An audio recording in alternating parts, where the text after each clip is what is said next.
오늘날 우리는요, 우리의 삶은 선택의 연속의 삶입니다. 우리가 다 갖고 있는 휴대폰 하나를 살 때도요, 여러 가지 모델을 비교하고 먹는 것을 먹을 때도 내 입맛에 맞는 거, 그러니까 맛있는 것 하지만 살은 찌지 않고 건강에 도움되는 음식을 선택하려고 노력합니다. 학교와 직장, 심지어 취미와 인간관계에서도요, 나에게 도움이 되는가, 나에게 이득이 되는가를 기준으로 선택을 합니다.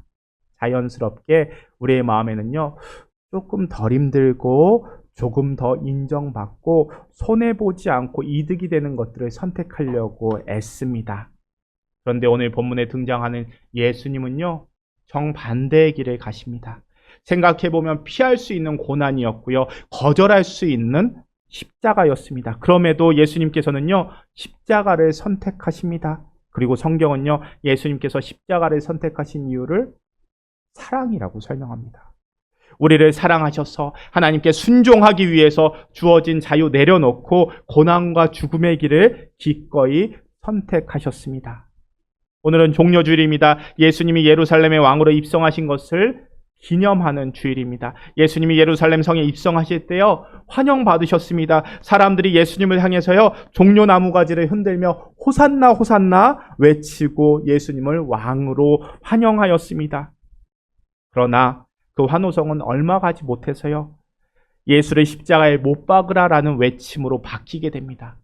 예수님은 지금 환영의 환호성이 곧 고난과 죽음의 길이 될 것을 아시면서도 그 길을 걸어가셨습니다. 그래서 종려주일은요, 단지 기쁨과 환호의 날이 아닙니다. 우리를 위해서 자신을 내어주신 예수님의 사랑과 순종, 그리고 그 사랑 앞에 우리가 어떻게 살아야 할지를 깊이 묵상하는 날이 종려주일입니다. 오늘 말씀을 통해서요, 나를 위해서 무언가를 선택하신 예수님이 아니라 나를 위해서 넘겨지신 예수님이 어떤 분인지, 그분 따르는 삶이 어떤 삶인지 함께 묵상해 보고자 합니다. 오늘 봉독한 이사야서, 구약의 말씀 이사야서 50장 4절부터 9절까지의 말씀은요, 이사야서에 나오는 4편의 고난받는 종의 노래 중에서 3번째 노래입니다. 4편에 등장하는 고난받는 종은요, 하나님의 일꾼인데요, 이들은 한결같이 고난을 받으면서 하나님의 일을 합니다. 높은 자리에서 나오는 권위나 무력, 권력 같은 거 하나도 없이 일합니다. 그리고 교회는 이 고난받는 종이 메시아이신 예수님을 예고하는 말씀으로 받아들입니다. 오늘 읽은 본문 6절에서요, 고난받는 종을 이렇게 표현합니다. 우리 6절 말씀 함께 읽을까요? 나를 때리는 자들에게 내 등을 맡기며 나의 수염을 뽑는 자들에게 나의 뺨을 맡기며 모욕과 침뱉음을 당하여도 내 얼굴을 가리지 아니하였느니라. 자, 고난받는 종은요, 이렇게 사람들이 자신의 마음껏 때리도록, 또한 마음껏 학대하도록, 마음껏 모욕하도록 자신을 내맡깁니다. 그것이 고난받는 종이 일하는 방식입니다. 우리는 의문이 듭니다. 그렇게 해서 무슨 일이 되겠습니까? 그래봤자 죽고 수치당하는 것 말고 뭐가 이루어집니까? 악인이 있다면, 못된 사람이 있다면 그런 사람들을 오히려 때려주거나 벌을 주어서라도 문제 해결해야 되는 것 아닙니까? 그런데 얻어맞고 모욕당하기만 하고 있으니 우리의 마음이 답답합니다. 하지만 고난받는 종이 그렇게 행동하는 이유가 있습니다. 그것은 그러한 행위가 하나님께 순종하는 일이기 때문입니다. 하나님께서 아무 말 없이 고난받고 모욕받으라고 하셨기 때문입니다. 그 말씀 그대로 받아들인 것입니다. 하나님께서 하신 말씀이기에 그것 때문에 부끄러워하지도 않습니다. 하나님께서 그 마음에 담대함을 주셔서 모욕을 겪으면서도 수치심을 느끼지 않습니다. 나아가 결국 자신이 하나님으로부터 의인으로 인정받을 것이라고 확신합니다. 성경에서 말하는 의인은요, 하나님이라는 사람입니다. 그 말은 고난과 모욕을 통해서 하나님께서 일하신다는 겁니다. 고난받는 종은 바로 이러한 확신 때문에 자신을 때리고 모욕하는 사람들에게 자신을 내어준 것입니다. 생각해보면요, 다른 사람 때문에 고난받고 모욕당하는 일, 결코 부끄러운 일이 아닙니다. 우리는 사랑하는 자녀를 위해서 부끄러움을 잊을 때가 많습니다. 사랑하는 사람을 위해서 받는 고난과 모욕은요, 오히려 우리에게 기쁨이 되기도 합니다. 그런데 우리의 타락한 본성에는요, 쾌락을 추구하려는 마음이 있습니다. 그런 마음 때문에 우리는 고난을 피하려고 합니다. 그래서인지 우리는 고난을 당하는 사람을 보면요, 실패한 사람이다 규정합니다. 뿐만 아니라 우리 타락한 본성에는요, 또 다른 사람들을 무시하면서 잘난 척하려는 못된 마음도 있습니다. 그런 마음 때문에 무시당하는 거 참지 못합니다. 무시당하는 사람을 못난 사람이라고 규정해버립니다. 그러니 어떻게 해서라도 우리는 무시당하지 않으려고 애쓰고, 심지어는 다른 사람을 무시하면서까지 다른 사람들 위에 서려고 합니다. 그리고 속으로 우리는 즐거워합니다. 그러다 보니 이 땅에는 상호비방, 언어폭력이 난무합니다. 상대방을 어떻게 해서든지 깎아내리려고 하는 풍토가 이 땅에 가득합니다. 정치인들 뿐만 아니라 일반 시민들까지도 이런 풍토에 지배당하고 있습니다. 지금 일어나는 중동 전쟁을 보더라도 보복에서 벗어나지 못하고 있습니다.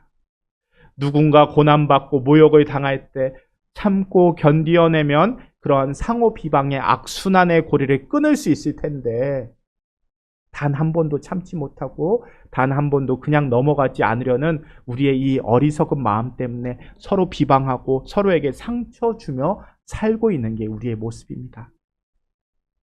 며칠 전에 영국에 본사를 둔 글로벌 대학 평가 기관인 QS에서 2026년 학문 분야별 세계 대학의 순위를 발표했습니다. 이번 발표에서도 한국과 홍콩의 여러 대학들이 다양한 분야에서 상위권의 이름을 올리면서 아시아 대학들의 약진을 다시 한번 보여주었습니다. 한국은 여전히 중상위권 그룹의 평가를 받았고요. 홍콩의 대학들은 여전히 세계 100대 대학 안에 5개의 대학이 들면서 세계 상위권 그룹을 유지했다라는 평가를 받았습니다. 이를 기반으로 한국에서는 우리 대학이 세계 몇 위, 아시아 몇 위라는 기사를 썼고요. 홍콩의 언론에서도 대학 순위가 우리 홍콩이라는 도시의 경쟁력을 드러내는 지표다라고 이야기합니다. 그런데 이런 순위의 특징이 무엇이겠습니까? 언제나 위에서부터 아래로 줄을 세운다는 것입니다.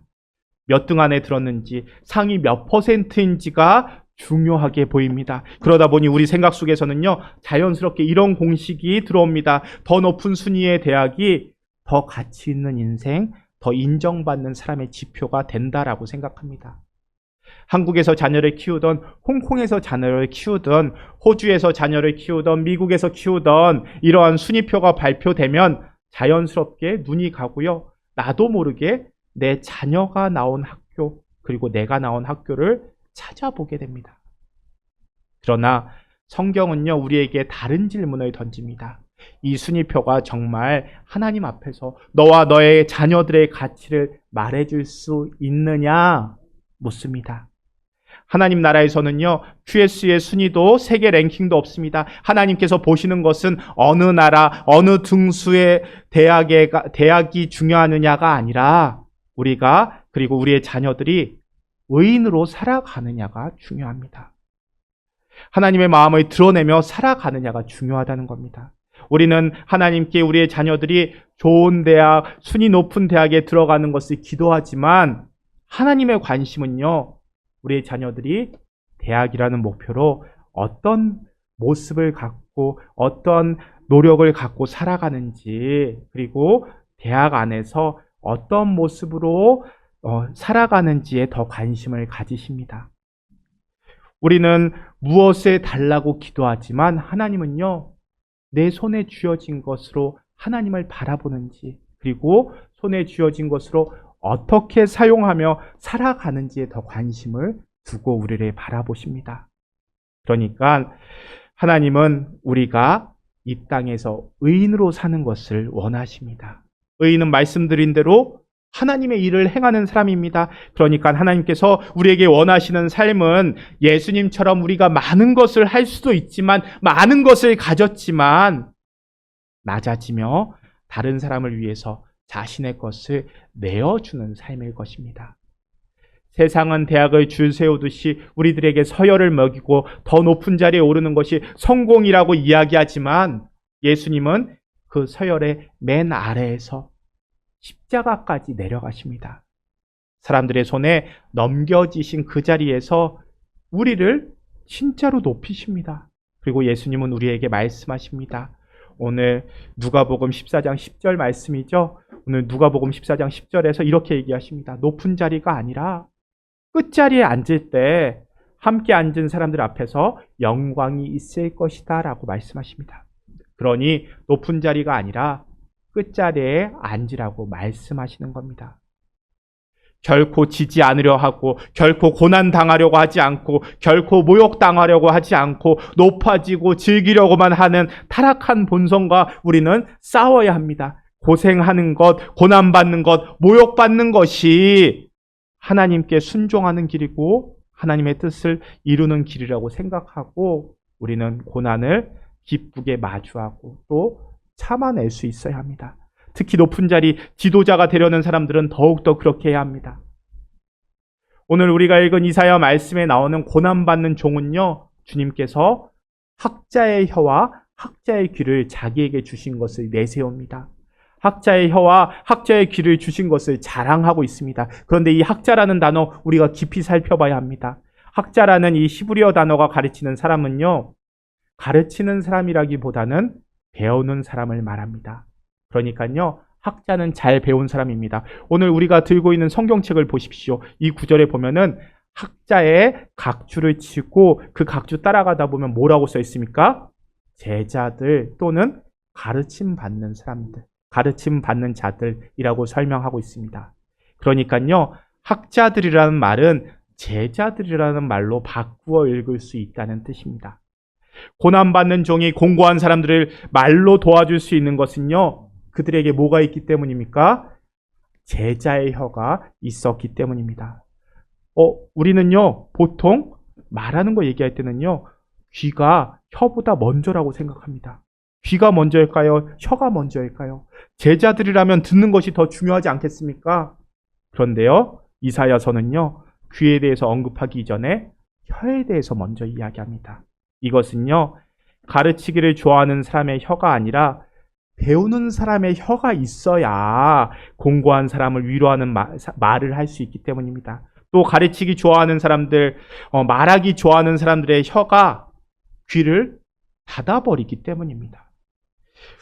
요즘 우리는 공감이라는 말을 많이 사용합니다. 상대방의 마음을 받아들이고 존중해야 합니다. 선생님들은요, 제자들을 존중해야 합니다. 제자가 하고 싶은 말이 무엇인지를 알아야 합니다. 제자가 선생님을 존경해야 되는 것은 당연한 일이지만 또한 선생님도요, 제자들을 존중하지 않고서는요, 결코 좋은 가르침으로 이어질 수 없습니다. 그러니까 누군가를 가르치려는 사람에게는 제자의 혀가 반드시 있어야 된다는 뜻입니다. 그렇게 혀에 대해서 이야기하고 나서 귀에 대해서 언급합니다. 고난받는 종은요, 가르치기를 좋아하는 사람의 귀가 아니라 배우는 사람의 귀가 있어야 합니다. 그러므로 제자의 귀 때문에 고난받는 종은 하나님의 말씀을 듣고 깨닫고 순종할 수 있습니다. 일반적으로 저를 포함해서 많은 사람들이요, 자신의 말을 하려고만 하지 들으려고 하지 않는 경우들이 많습니다. 순종하기보다는요, 지시하는 것 좋아합니다. 다른 사람들의 말을 듣고 그것을 인정하고 그대로 하는 것은요, 세상 속에서는 자존심 상하는 일이기도 합니다.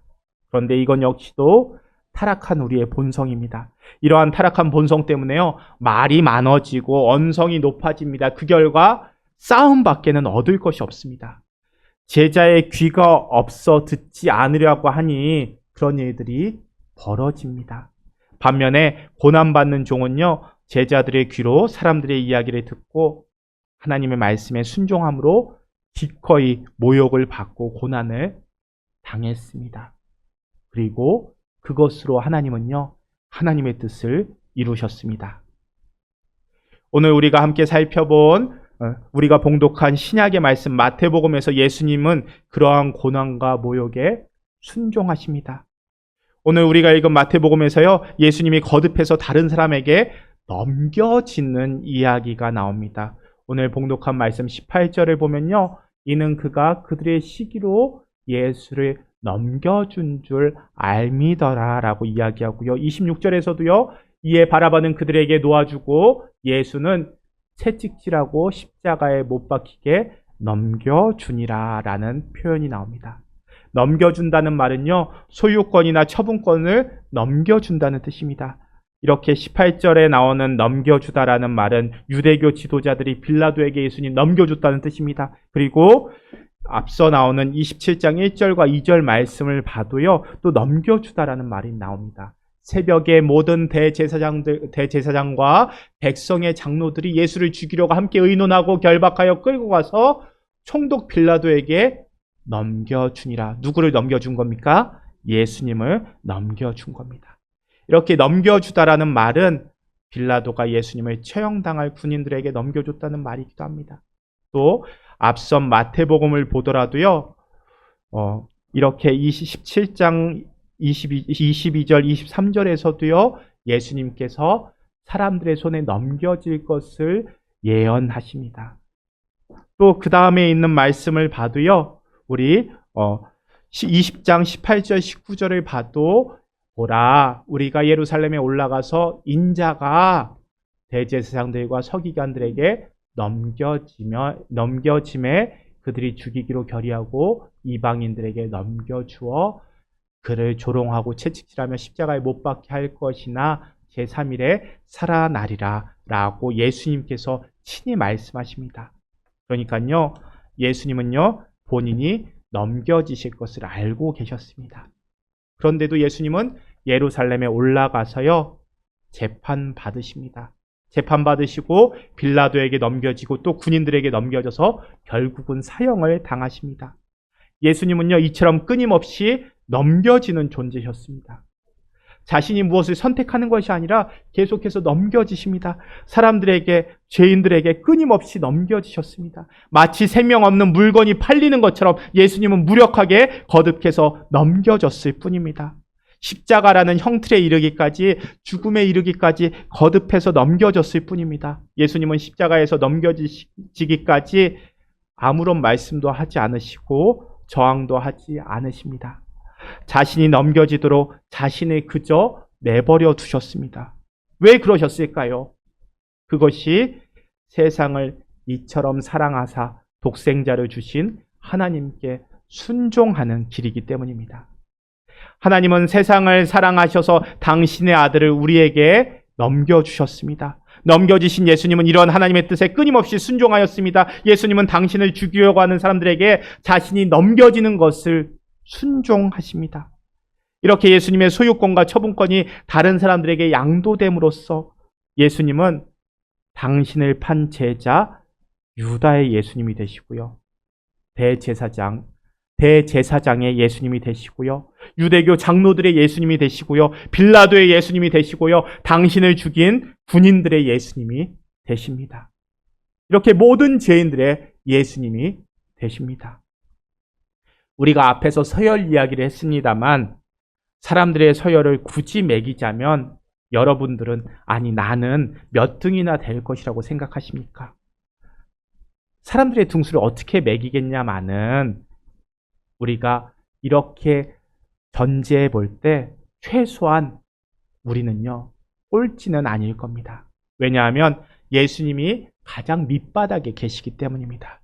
끊임없이 넘겨져서 죽음과 모욕의 자리까지 내려가신 예수님께서 계시기 때문에 최소한 내가 마지막은 아닐 겁니다. 예수님은요 죄인을 사랑하셔서 당신에 대한 소유권과 통제권 다 버리시고요 무력하게 되시고 무엇보다 더 낮은 곳으로 내려오셨습니다.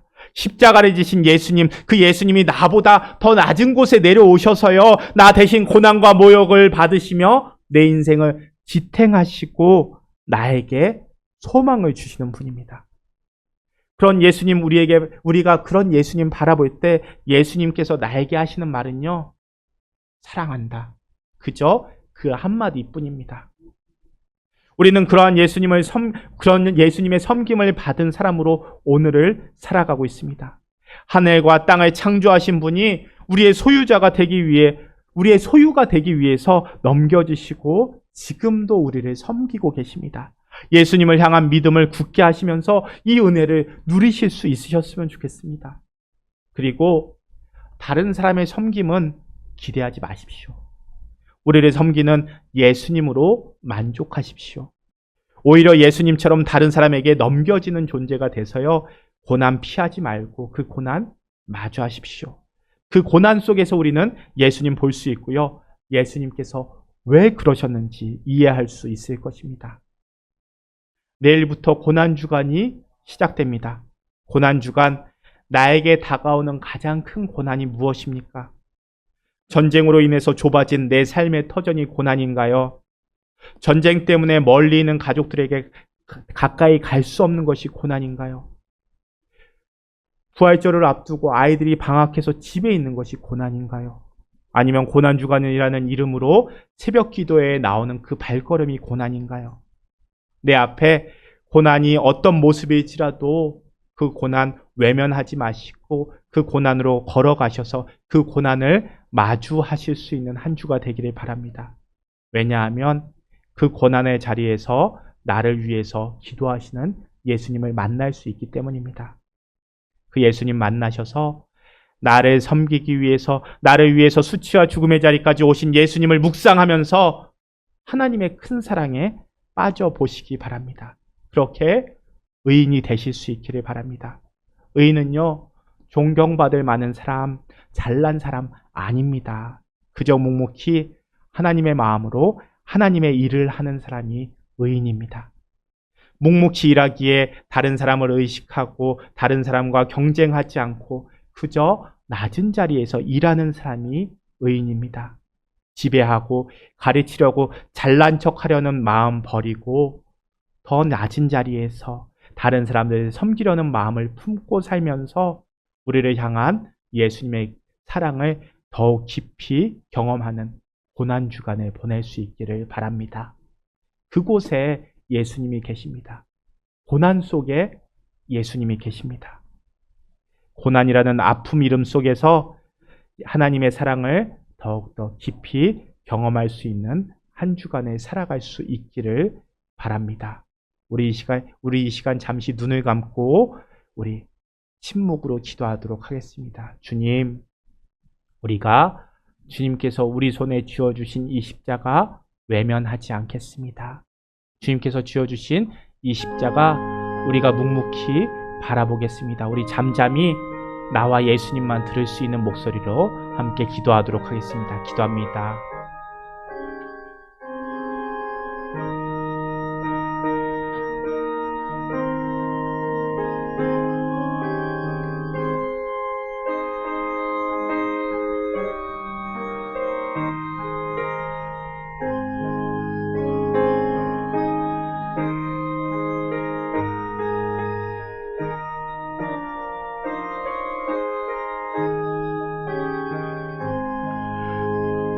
우리를 위해서 모든 것을 내어주신 주님, 죽음에 이르기까지 넘겨지신 주님, 내 이익과 내 주장만 앞세우려는 우리들의 어리석음을 회개합니다. 섬기는 자리에서, 죽음의 자리에서 우리를 높이시는 주님, 주님이 우리를 높이시기에 우리가 수치를 당하는 것도 고난을 받는 것도 두렵지 않습니다. 십자가를 지신 예수님을 주님으로 믿는 우리들이오니 주님, 우리들도 두려움 없이 십자가의 길을 가게 하여 주옵소서. 우리를 위해서 십자가를 지신 예수님의 이름으로 기도드립니다. 아멘.